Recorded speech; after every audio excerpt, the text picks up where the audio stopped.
didn't do it. I'm innocent. How could this happen? Help! Help! Somebody help me! This is crazy! She has been convicted. Liz, you're done. It's some messed up stuff out here. People, it's some messed up stuff out here, y'all. Listen, there's a lot of trials going on lately. A lot of people got really interested by court TV and just anything pertaining to the legal justice system, honestly, after the Johnny Depp and Amber Heard trial. And there's been so many new headlines about this trial and this trial and this trial and this trial, and you're probably interested, but it's a little hard to keep up. I understand. So we're gonna do a little court recap of some of the biggest trials that have happened in the past couple months. Now, I'm gonna be transparent with you. We started digging into this and there was like 14 or 15 really crazy ones. For the sake of time, we've narrowed it down to about 6 or 7. So if you guys are interested in this little segment, you let me know in the comments and we'll keep giving you court updates every couple of months after, trials move through. This one pains me to talk about because I know it's divisive. I know it is. I hate talking about stuff that's super divisive. I don't know, because it's the internet. Have you guys heard of the Zariah Anderson trial? It's also been called in the headlines the obsessed ex-boyfriend murder trial. I don't know how many times I've seen a headline that says crazy ex-girlfriend, obsessed girlfriend, but it's actually been a minute since I've seen obsessed ex-boyfriend. Back in 2020, Rosalio Gutierrez, he went missing. It wasn't too long because his girlfriend was looking for him. And eventually she sees that at his home, his door is ajar and there's blood spatter everywhere. But he is nowhere to be found. A lot of stuff had been going on recently and she already knew this is my ex. My ex is out doing crazy stuff right now. So Zariah went to trial. A clip recently went viral in his sentencing where he basically says, I didn't do it. I'm innocent. How could this happen? There's no body and there's an innocent man standing right here in front of you. And my God, I have to be honest with you, he is annoyingly manipulative. So some of you guys are gonna see this clip and you're gonna say, I don't know, let's give it a second thought. But I just thought before we watched it, let me just give you a little bit of information on what was going on with Zariah prior to all of this. They believe that Gutierrez was killed inside of his apartment. They later had a search warrant for Zariah. The police searched Anderson's home and they found a couple of things, but the biggest things I thought were an Amazon receipt where he had bought several GPS tracking devices. On one of the GPS devices that was attached to his phone, they found turn-by-turn directions to get to Gutierrez's house. Second, they found a fire pit in his backyard that was smoldering, and inside of it, the cadaver dogs found remnants of jeans, underwear, and steel-toed boots that had been burned. There's a myriad of DNA evidence that connected Zariah to the crime, but all of that's laid out within the trial. I'm just giving you the synopsis. There's also footage of him going to a landfill with a bunch of what seemed to be trash in the bed of his truck. And he goes to the landfill the day of the murder, and then he leaves the landfill with nothing in the truck. Oh, and just to add to my theory of how manipulative this guy could be, at one point he gave his daughter, who testified against him in trial, he gave her a cell phone. And his instructions for the cell phone were, I want you to record mommy whenever she gets upset, and I want you to leave this cell phone somewhere. And that cell phone was left underneath his ex-girlfriend's car in the seat. That's just a couple of tidbits, but, you decide. Look, I have to tell you some of those baseline things before I show you this clip of Zariah, because I already know the hybristophiliacs are coming out. Oh, and if you don't believe that the hybristophiliacs are coming out, I apologize. We're moving into TikTok edit territory, but I gotta show you this one. Anderson and his attorney were flirting. Now, it's good to have good rapport with your attorney, but you decide. Does this seem a little more flirty? So there he is. There's Anderson getting up. That's the attorney. Look, for me, okay, she looking a little too happy here. Oh, we got secrets? What the f is this? What is this? As a commentator and somebody presenting things about true crime to you, some people are going to say, well, Boz, yeah, it's a little weird, but that doesn't really mean anything. And I understand that. I should be a little bit less biased. But as a woman, I saw that. I saw all of that. Let's take a look at his statement where he claims he's innocent. The judge is basically asking him if he has anything else to say. And his response is, how much time do I got? Like, all right, buddy. This is one of the major events of your life, so you're certainly welcome to speak. I'm not going to say it's unlimited, but you're welcome to tell me what you think. Speak from your heart. I don't want to go into all the details of the case. We got a lot of dispute about what was said, what was portrayed. I think the facts, with a little more scrutiny, tell a much different story than what the jury decided. And I don't think that things played out fairly. This is a man that's been able to calmly talk his way out of everything in his entire life. There's some things that are not just from our side, questions outstanding for both sides. And I don't think the court accomplished what it set out to do in any means if both sides are left with so many questions. And I don't think, without going into the case, I don't think we really got to the heart of the matter. What I can tell you Okay, I'm sorry. Bro, stop being manipulated by people that are speaking calmly, okay? Have you guys ever been in a scenario where you are frustrated? You know you're in the right, but it's like you're chasing down the other person to get in the right lane. And then they start talking all calm and condescending and matter of fact. And I can see you're upset, and I don't really know why, but ooh, dude. For people that get really emotionally wound up, they end up comparing themselves to the other person's calmness, and it's almost like a tactic of, what are you so upset about right now? And that can really make people doubt themselves, and it seems like that's what he does. Now, I also want to mention this really quick. I already know, y'all. I already know that there's some of y'all out here that are like, Ooh, little broken bird, a countryman. He's been wronged. I can help. He just needs me. I'ma start writing to him in jail, and he gonna be my man. I already know that some of y'all are on that shit. And honestly, y'all. Y'all, straight up. I didn't kill anybody. What I can tell you is, I didn't stalk anybody. You did, What I though! can tell you is, I didn't dispose of any corpse. Mm-hmm. It's really weird to be sentenced for or convicted for it and soon to be sentenced for it, but I didn't, Judge. Why I feel like I'm in an old relationship like there's no right turning now. around on that now. I don't really know how to make a better statement of my opposition. But I disagree. I'm innocent.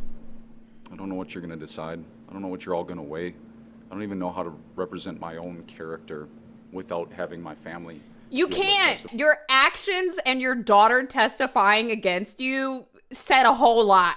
Even during the trial, there was a gentleman who tried to come up and talk to me. I think there was a comment about how now everything has happened during the trial. When he made that attempt, nobody really knew who he was. And I do know who he is. He's a man who I saved from assault in jail. He's actually related to one of the jailers.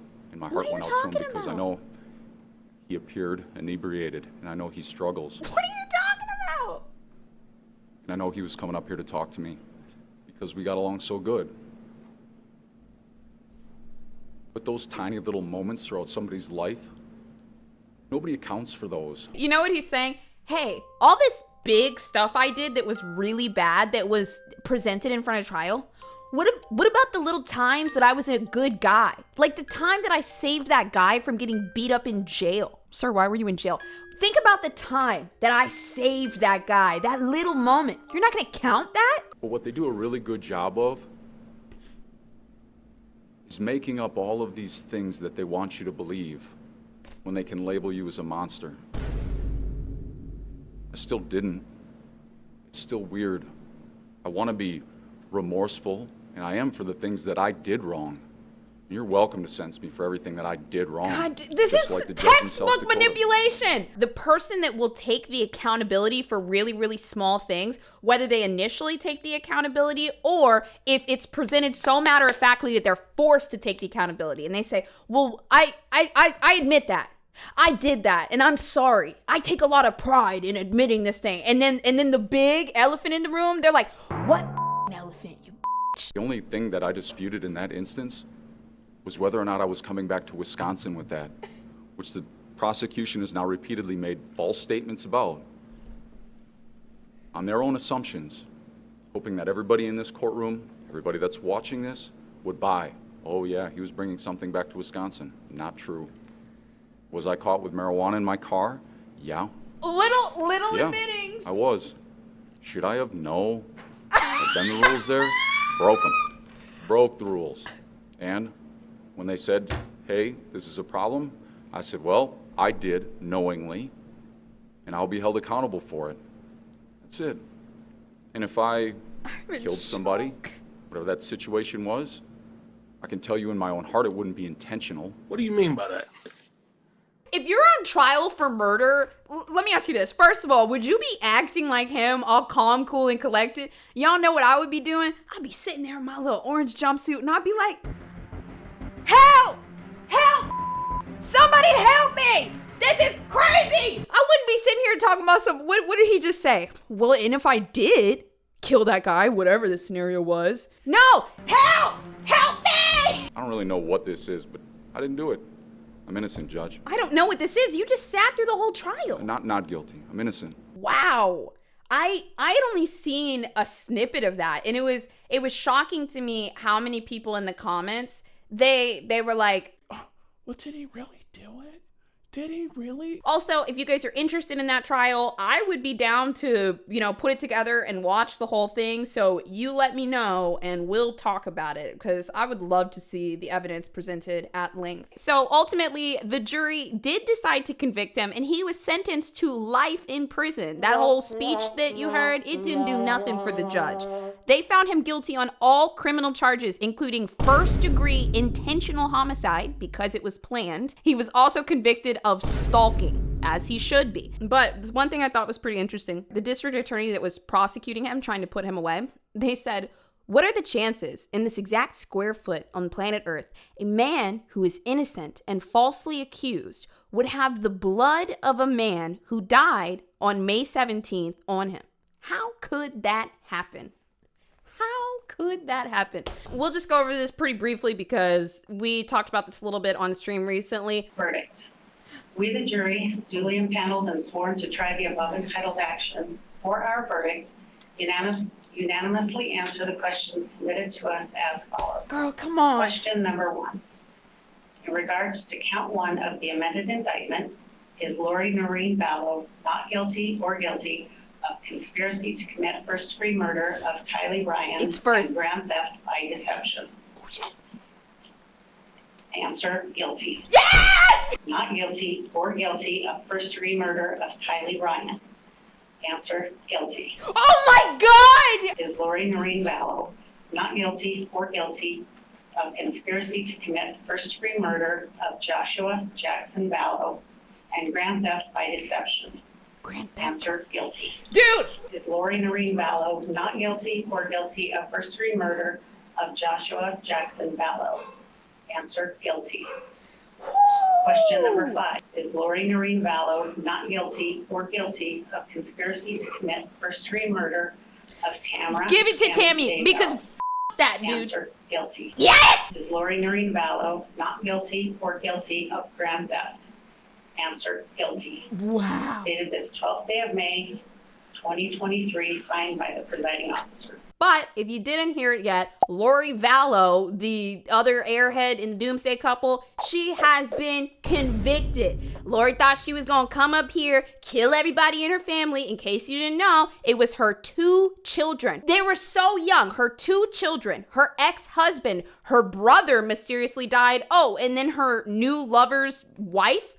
Everybody died. And then Lori's tactic was, well, I'm just not going to say anything, and I'm just going to look angry. Through every press interview, through every conversation she had, Lori would not talk, but it didn't save her. She was convicted guilty on all counts. Now, look, the Doomsday Couple, that's a pretty long case. I mean, there's so many ins and outs. I'll tell you guys right now, there's a couple of good documentaries on it. There's a Netflix documentary a lot of people like. There's a 48 Hours documentary that people like, where it just really unravels her web of lies. Chad Daybell will be in court soon. He's not getting away with nothing. Lori Vallow, guilty. Next, before we get into Mauricio Guerrero, I want to go ahead and say that this topic is going to be divisive for some people. It's going to be murky for some. It's going to be clear cut for others. I totally understand that. I'm just here to give you the synopsis because this is crazy. Mauricio Guerrero is in the middle of what is called the OnlyFans stalker trial. The victim, she claims that, well, it's not a claim because it really happened. The victim reported him after she found him hiding in her attic for almost 48 hours, eating McDonald's, stalking her, and at one point filming her while she slept and recording her private parts. She obviously called the police and had him arrested for stalking. However, Mauricio tells a completely different story. Before you hear Mauricio's versions of events, 1, just a reminder, I'm here to give you the synopsis. 2, if somebody is a stalker, they can sometimes have a completely diluted version of events that they 100% believe and they can speak to at certainty. So I'm gonna be straight up with you. I don't know if the stuff that he's saying in the video actually happened or if he was just completely addicted to attention from her and he was completely delirious. Mauricio Guerrero takes the stand in his own trial. Prosecutors say he subscribed to the victim's OnlyFans account in 2021 before exchanging personal phone numbers. She was giving me attention like no one else did. The victim in this case testified earlier in the trial, saying she was often drunk when talking to him and doesn't remember much of their conversations. Guerrero giving insight to some of those conversations on the stand. We talked about meeting up, about me coming up, and also between that we talked about having intercourse. Guerrero allegedly made 6 unannounced visits to New Hampshire from Pennsylvania. The victim mostly refusing to see him, but she previously testified they met one time and had sex. When asked why she kept communicating with him, she said she liked how it made her feel. She said she wanted to be obsessed Now, with I also just want to say, because I think that was a huge sticking point for some people, if you see comments about this case, you'll see people saying, like, she's working, she doesn't deserve this guy's crazy, he's delusional. And then some people that think, like, she led him on and he's, like, lost and confused. There's so much discourse going on around this trial. But one thing that really sticks to me that's crazy, he was driving 7 hours to just show up where she lived unannounced. Even if I'm dating somebody, I'm not driving no 7 hours and you might show up. This don't sound right. This just don't sound right. She said she wanted to be obsessed with her, to be a stalker. That she liked it. The defense says Guerrero believed the two were in a relationship based on their conversations, and during questioning Friday, asked the suspect if and how he got into the house. Now, I want you to listen to how did he get inside of the house. It was the back door. Did you use anything to get in? How'd you do it? I tried to use the crowbars. Now, that woman says she may have misled Guerrero when she was drunk, but never considered them to be in a relationship. It's some messed up stuff out here.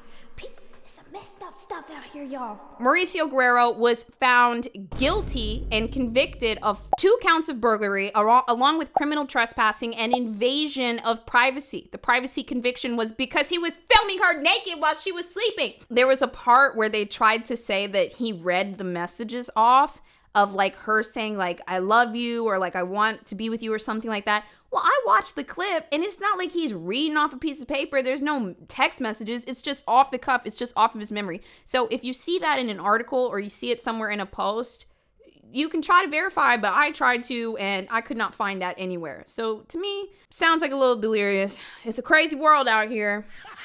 You don't give a damn. Right, brother. Next case. A little update to the Gwyneth Paltrow trial. If you guys recall, Terry Sanderson sued Gwyneth Paltrow for supposedly running into him at a ski slope. Terry claims that Gwyneth Paltrow came out of the woods like King Kong and slammed into him. Well, throughout the trial, I'll be honest with you guys, I had a soft spot for Terry. I was like, is he okay?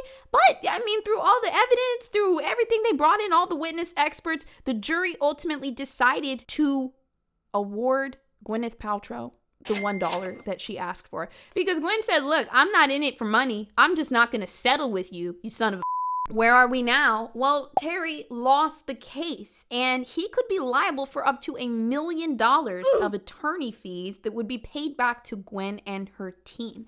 Now, if Terry can prove that he brought this lawsuit about in good faith, rather than it was just a cash grab and there was more malicious intent, if he can prove that this was all in good faith, then he won't have to pay those fees. But unfortunately, I mean, he's demoralized, he's beat down. He said recently in an article that the trial was not worth it. Darrell Brooks, I'm sure, honestly, all of you remember this piece of crap. It was the spectacle in the courtroom that we hated watching, but we couldn't look away. I mean, truly, I've never seen anyone act like this much of a man-child in court. Well, of course, Darrell Brooks has been convicted, sent to prison for life, and actually, I think he's got like 3,000 years or something. He got like 76 counts for, I don't know, he's got like over 3,000 years, but the man ain't getting out. What happened is he ends up owing restitution. He initially owed about $170,000 in restitution, and, you know, people came out and they said, he can't pay for that. His attorney said, he's never going to be able to pay that. And so they were like, okay, well, while he's working in the jail, we'll just garnish all of his wages.